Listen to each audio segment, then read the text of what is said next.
Kwa hiyo ukisoma kanuni hii, ibara ya 59(3) inamtaja mwenyekiti wa UVCCM wa wilaya kwamba atakuwa na mamlaka ya kuendesha baraza la wilaya.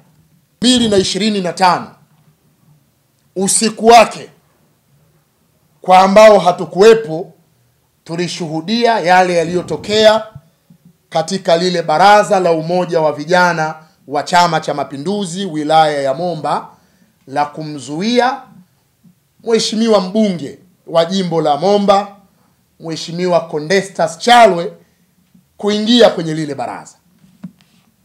Kila mwenye macho aliona,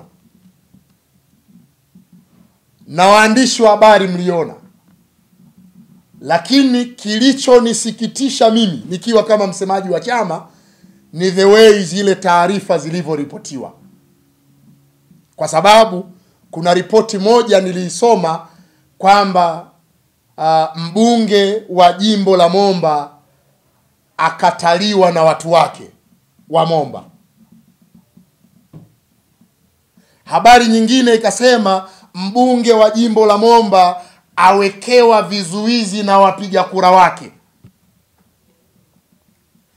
Ile hali waandishi wa habari tunajua jiografia ya mkoa wetu. Tunajua mkoa wetu una wilaya 4 za kiserikali na kichama, lakini tuna halmashauri 5. Wilaya ya Momba ina majimbo mawili, halmashauri 2.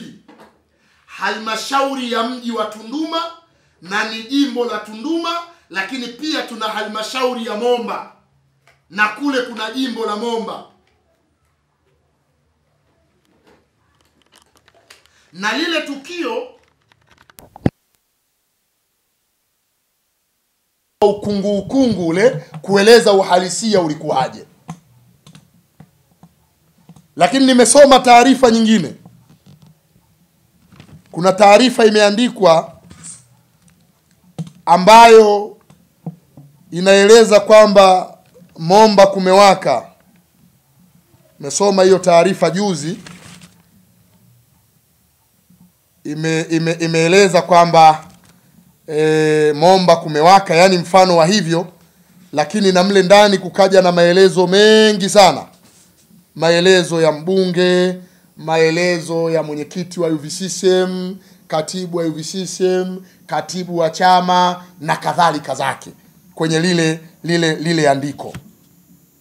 Lakini kimsingi ndugu zangu, ni kweli mheshimiwa mbunge wa jimbo la Momba Condestas Chalwe alizuiliwa kuingia kwenye lile baraza la umoja wa vijana kama tulivyoona.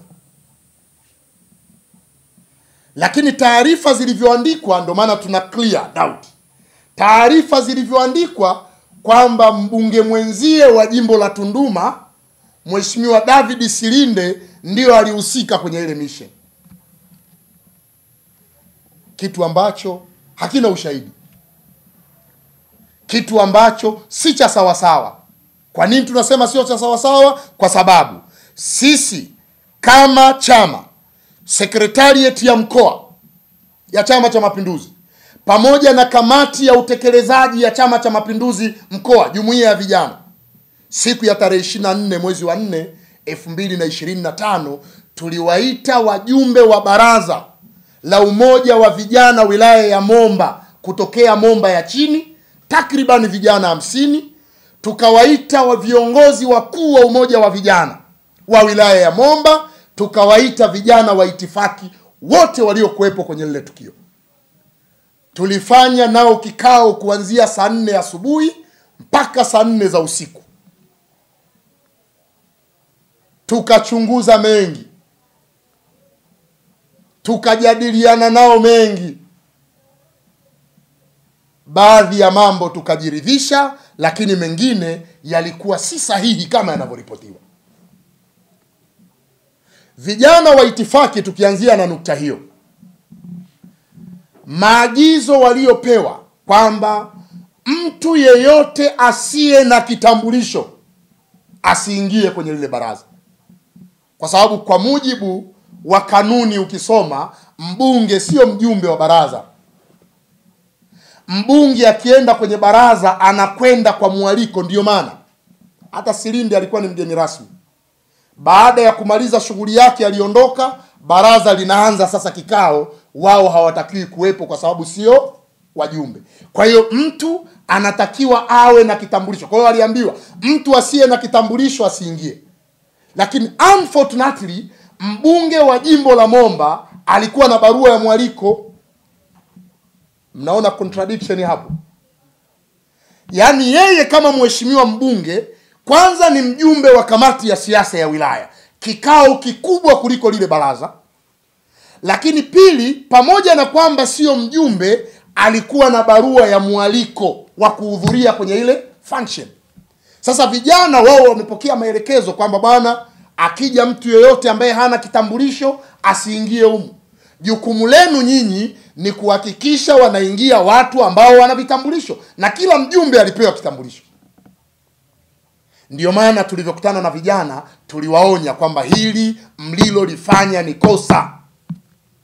Kwa sababu katika nyinyi vijana hakuna asiyejua kwamba mheshimiwa Condesta ni mbunge.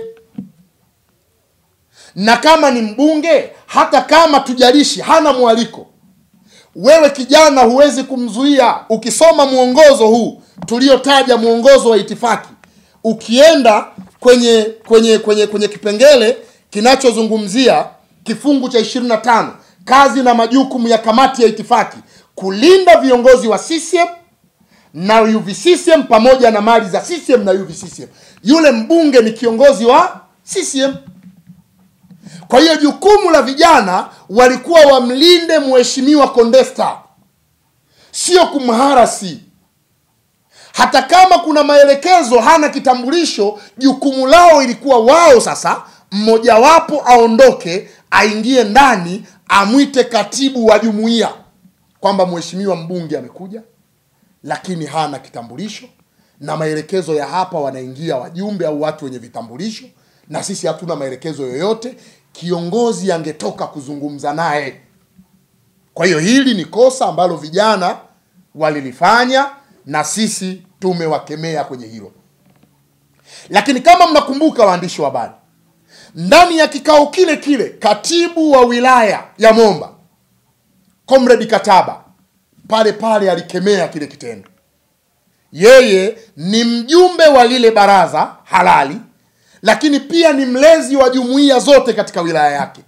Alisimama, alikemea, na kama mnakumbuka pale alisema kamati ya utekelezaji baada ya mkutano ule wakutane na yeye ili wazungumze. Na kweli hilo lilifanyika, na kamati ya utekelezaji ikaonywa, na wenye makosa wakakiri makosa yao. Kwa hiyo lile lilifanyika.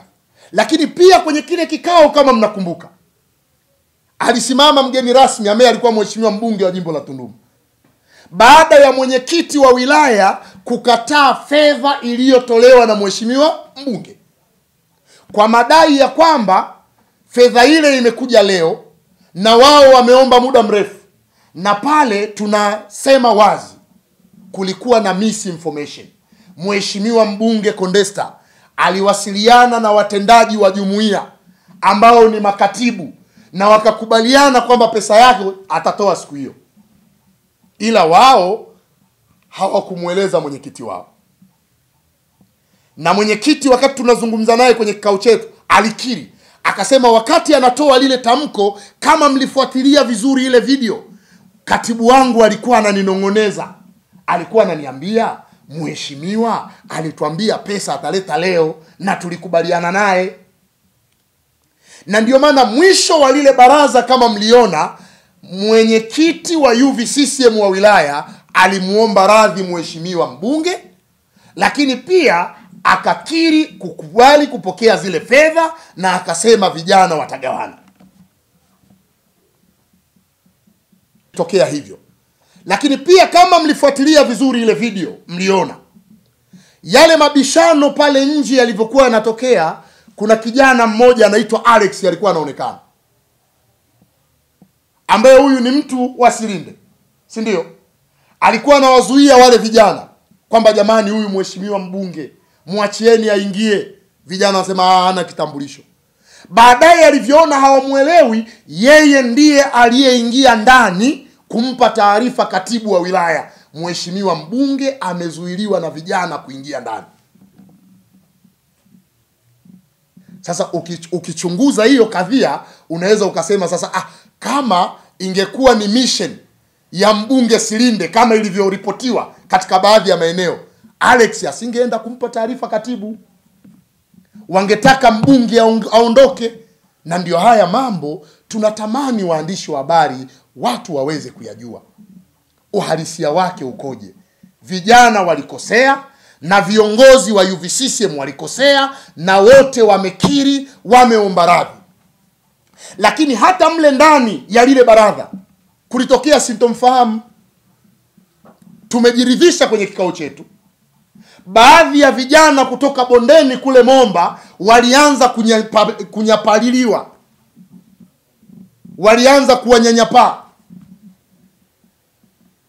Yaani kwa maana wale vijana wa Tunduma, yani yale mabaraza yameunganisha halmashauri ya Tunduma kama tulivyosema na Momba, tumeelewana, wakiwa ndani ya baraza mle ndani inaonekana kukaanza kutokea rapsha. Wale vijana wakaanza kususia lile baraza mle ndani. Baadaye katibu wa wilaya akazungumza nao, baraza likaendelea. Yote tumeyabaini na wote tulivyowaita tumezungumza nao, wakayakiri hayo, na ends of the day wakaombana msamaha. Na tukawa tumeimaliza kadhia ya Momba.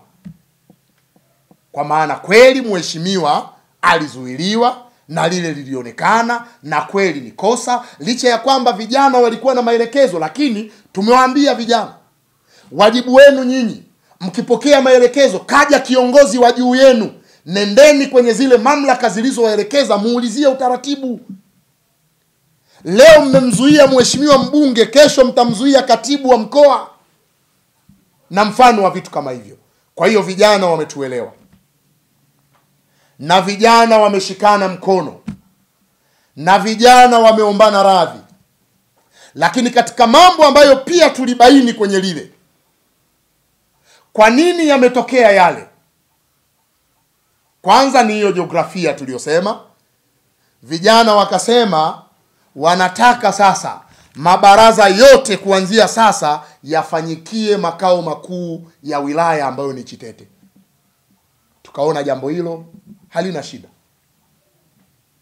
Lakini jambo la pili ambalo vijana walidai kwenye kikao chetu cha tarehe 24, kwamba kuwe na mchanganyiko katika vijana wa itifaki. Wale vijana wa itifaki wote ni kutokea Tunduma.